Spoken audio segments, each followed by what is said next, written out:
So, how are you? Fine. So, first of all, the right way education welcomes to you all. तो सभी खुश रहें, हंसें और शिद्दत से स्टडी करें, राइट? तो यूनिट डायमेंशन मेजरमेंट चल रहा है, स्लो एंड स्टडी, क्योंकि ये स्टार्टिंग है और आप देख रहे हैं एसआई सिस्टम ऑफ यूनिट। तो लास्ट लेक्चर में आपने देखा 7 fundamental quantity and their units plus 2 supplementary quantity and their unit in SI system. फिर लास्ट क्वेश्चन था कि 1 metre in SI system, 4 option थे। तो इस समय फोकस करना होगा आपको कि ये 7 फंडामेंटल यूनिट, 1 मीटर क्या है, 1 सेकेंड क्या है, 1 केल्विन क्या है, 1 केजी क्या है, 1 एम्पियर क्या है, 1 कैंडेला क्या है, 1 मोल क्या है, उसी पर फोकस है आज का, राइट? तो क्वेश्चन जो लिखा गया था 1 metre in SI system. So 1 metre 1 second दोनों को साथ में मैं बोलता हूं। देखो, 2 क्रिस्टल एलिमेंट है, एक तो क्रिप्टॉन 86 है और दूसरा सीजियम 133 नैनोमोल है। दे रेडिएट लाइट एनर्जी। क्या रेडिएट करते हैं? Light, right? सो पहले 1 मीटर की बात करें और जो लिखा है उसे देखो। 1 meter in SI system is 1650763.73 times of wavelength. Wavelength is the distance traveled by light in one cycle. Distance travel in one cycle. एक साइकिल में जितना लाइट डिस्टेंस चलती है उसका 1650763.73 times. So of wavelength lambda of orange red colour light, केवल इस colour की light को लिया गया। White light is combination of 7 basic colour, उनमें से ऑरेंज रेड कलर लेने का। रेडिएटेड बाय एलिमेंट क्रिप्टॉन 86 और कहां पे? In vacuum, that's equal to 1 metre. वो 1 मीटर के बराबर है, वही दुनिया उसे 1 मीटर मानती है। तो ये एलिमेंट है क्रिप्टॉन 86, कहां रखा गया है? वैक्यूम। ये रेडिएट क्या करता है? लाइट। इस लाइट का वेवलेंथ एक साइकिल में जितना डिस्टेंस चला, अभी वेवलेंथ आपको बेहतर नहीं समझ में आएगा, लेकिन 11th में ये साउंड है, 12th में लाइट है।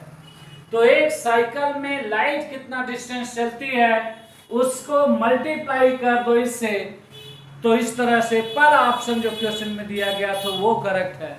और उसी तरह के क्वेश्चन पूछे गए 1 सेकेंड से कि 1 सेकेंड इन एसआई सिस्टम क्या है। तो केवल एलिमेंट चेंज होता है और डिस्टेंस की जगह टाइम पीरियड होता है t। तो पहले देखें कि 1 सेकेंड इन एसआई सिस्टम है क्या। सो 1 second in SI system of unit is 9192631770। 10 digit है, लेकिन ये मोबाइल नंबर नहीं है कि डायल कर दो। ये नंबर आपको या तो ध्यान में हो या ऑप्शन में हो, तो आप पहचान सके कि 1 मीटर क्या है, 1 सेकेंड क्या है। So it's 9192631770 times of time period of orange red color light radiated by element cesium 133। इसीलिए वर्ड क्लॉक को cesium 133 यानी केवल cesium क्लॉक के नाम से जाना जाता है, राइट? In vacuum.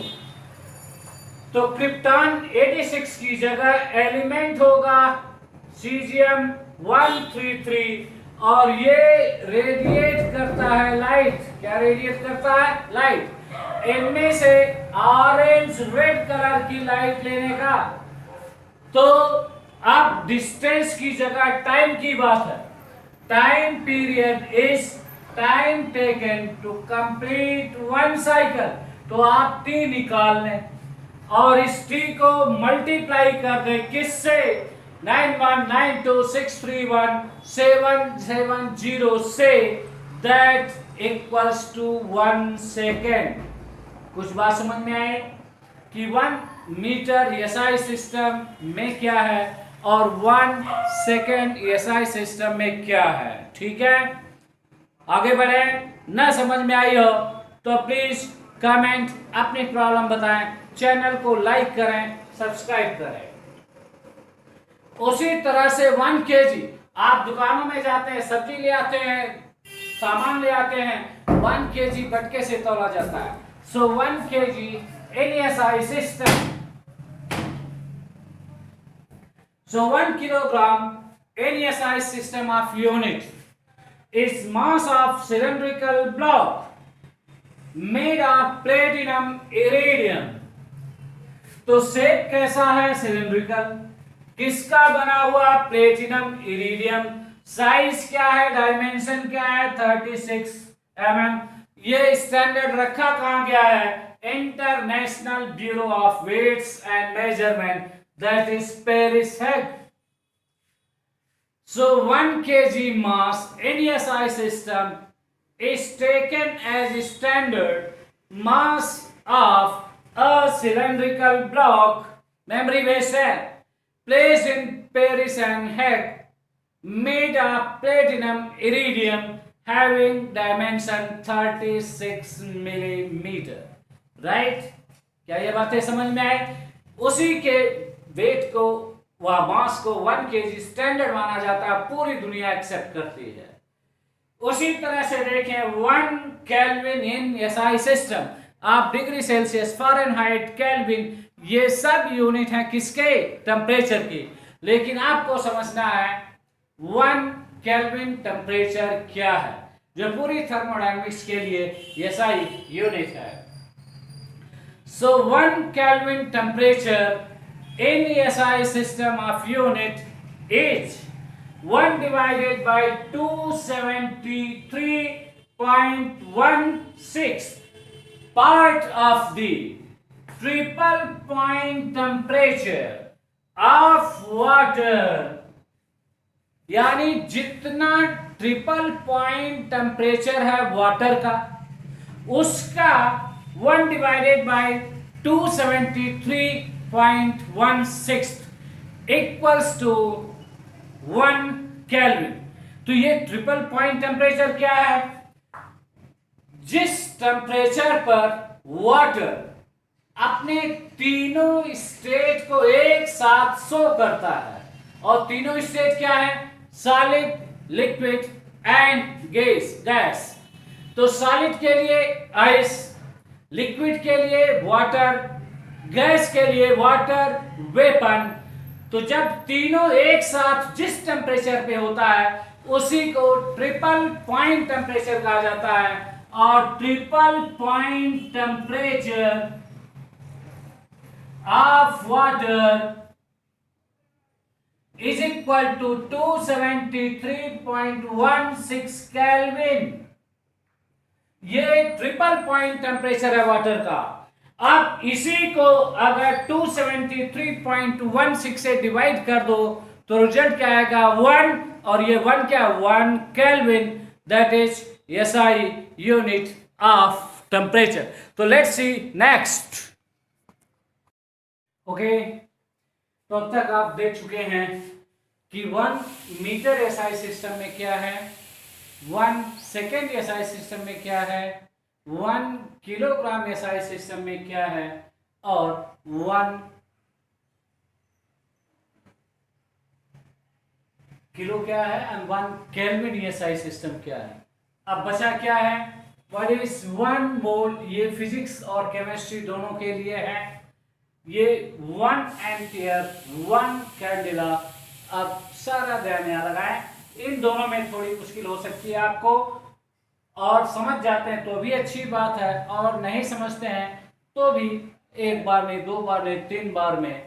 ये 12th का हिस्सा है तो 1 मोल क्या है, जो फिजिक्स और केमिस्ट्री दोनों के लिए है। अब आप देखें, इस दुनिया में जितने भी मैटर हैं, चाहे वो सॉलिड फॉर्म में हो, चाहे लिक्विड फॉर्म में हो, चाहे गैसियस फॉर्म में हो, ये आप केजी में या ग्राम में रिप्रेजेंट करते हैं, राइट।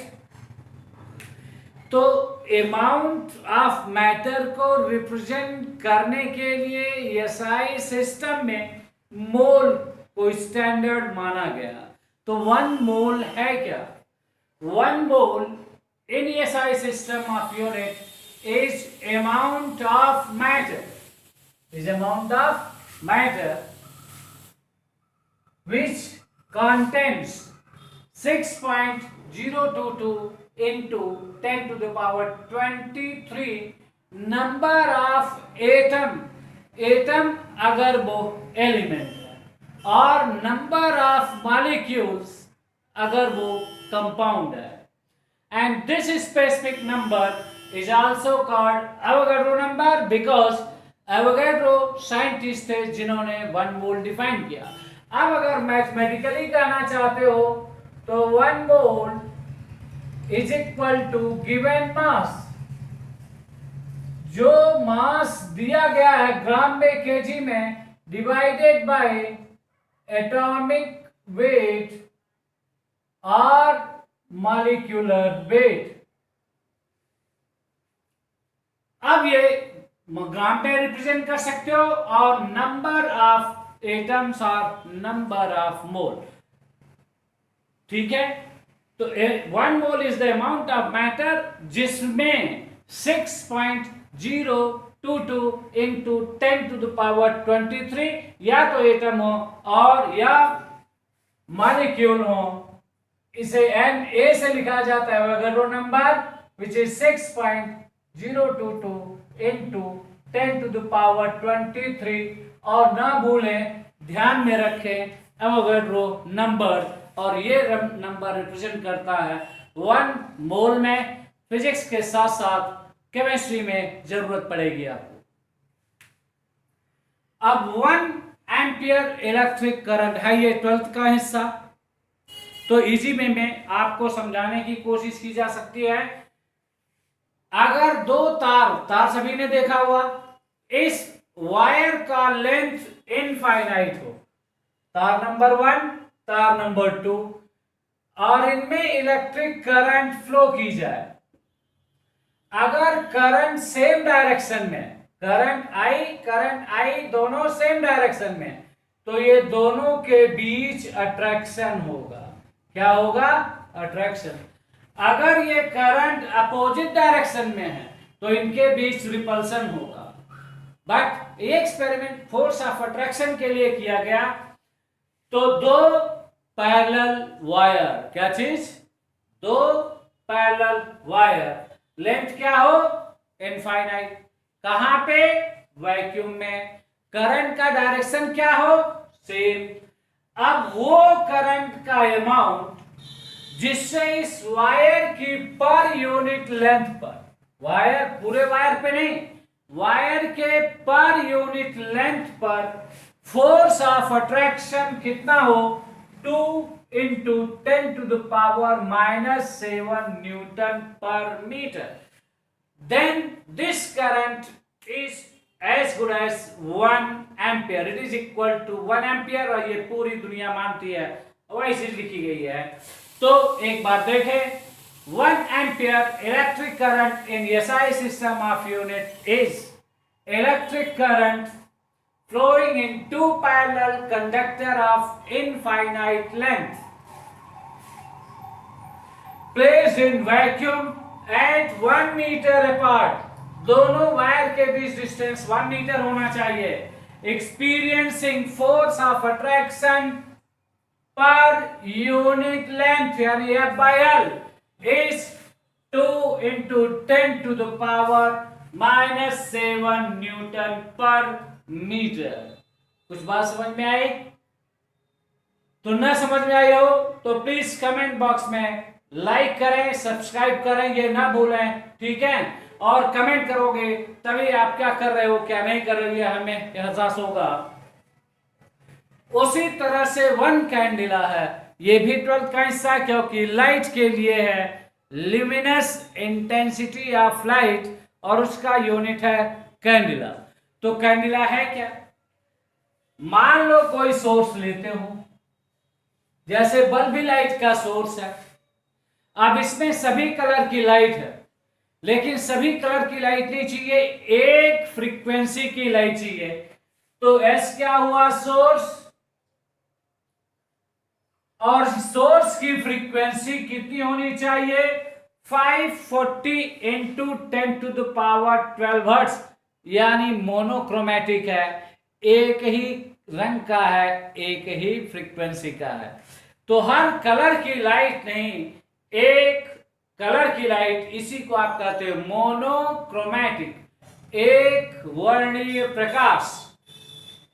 और फ्रीक्वेंसी भी कितनी होनी चाहिए? 540 इंटू 10⁻12 हर्ट्ज। इस सोर्स से अगर एंगल ले आप 1 स्टेरेडियन, एंगल कितना ले? 1 स्टेरेडियन, जो यहां लिखा गया, ये स्फेरिकल फील्ड के लिए होता है, ठीक है। तो इस 1 स्टेरेडियन एंगल पर अगर लाइट की इंटेंसिटी 1/683 वाट, याद रहे, पर स्टेरेडियन जितना सॉलिड एंगल है उसे आपको डिवाइड करना होगा, then the intensity of light considered as 1 candela। तो फिर से देखें आप, 1 candela in SI system of unit age, क्या है 1 candela? luminous intensity of light, luminous intensity of light in given direction, दिए गए डायरेक्शन में, due to source of light, radiating monochromatic light, एक रंग का, एक फ्रीक्वेंसी, ये नहीं भूलना, 540 into 10⁻12 hertz, having radiant intensity in that direction 1/683 watt पर स्टेरेडियन। अब ये साथ में, यहां सामने क्यों लिखा है? क्योंकि ये आपकी जो सामने बता रहे। अब एंगल नापने के लिए दो तरह के सप्लीमेंट्री क्वांटिटी हैं और यूनिट, दो तरह के एंगल हैं, एक प्लेन एंगल, और प्लेन एंगल का यूनिट होता है रेडियन। तो सर्कल टोटल एंगल कितना है? 360 डिग्री, 0 से शुरू करते हो 360 डिग्री। तो अगर ये सर्कुलर फॉर्मेट है तो इस सर्कल का ये सेंटर है, ये रेडियस है, ये रेडियस है। अब सर्कल के सर्कमफेरेंस पे जहां रेडियस कर करता हो तो ये आर्क है। यदि लेंथ ऑफ आर्क और रेडियस दोनों बराबर हो जाएं तो जितना एंगल बनेगा, this angle is 1 radian represented by theta. तो 1 radian is equal to length of arc divided by radius, और 1 होने के लिए लेंथ ऑफ आर्क और रेडियस दोनों की वैल्यू क्या होनी चाहिए? बराबर। अब अगर फील्ड की बात करें तो वो स्फेरिकल फील्ड की बात करें, अब इससे काम नहीं चलेगा। अब अगर ये सर्कल की जगह स्फेयर है, स्फेयर के सेंटर से रेडियस सरफेस पे मिलाओगे तो ये कोनिकल शेप बनेगा। कैसा बनेगा? 1 कोन। अब इस स्फेरिकल सरफेस पे सर्टेन एरिया कट होगा, तो कितना एरिया, ये रेडियस है, ये रेडियस है, और मान लो ये एरिया है सरफेस पे जो इंटरसेप्ट कर रहा है, तो 1 steradian solid angle, 1 steradian solid angle is equal to area cut on the surface divided by square of radius. अगर एरिया ऑन सरफेस कट बराबर हो जाए स्क्वायर टाइम ऑफ रेडियस के, then the angle subtended is equal to 1 radian. कितना है? 1 radian. और ये solid angle है, ये प्लेन एंगल नहीं है। ठीक है, तो प्लीज सबको एक एक बार ध्यान में रखें। आप ज्यादातर केसेस में आपको खुद पढ़ने के लिए बोल दिया जाता है और ये फॉर एवर एक दिमाग में हिच बना रह जाता है। तो प्लीज डोंट टेक, यानी हर पॉइंट इंपॉर्टेंट होता है। जितना ही आप एक एक वर्ड ध्यान से पढ़ेंगे, ध्यान में रखेंगे, आगे के रास्ते उतने ही इजी और कंफर्ट हो जाएंगे और आप एक अच्छे और स्मार्ट स्टूडेंट बनेंगे। तो wishing you all the best. Next class होगी आपकी प्रैक्टिकल यूनिट, राइट? क्या होगी? Practical unit. और आप एक अच्छे और स्मार्ट स्टूडेंट बने, ऐसी मेरी दुआ है, कल्पना है।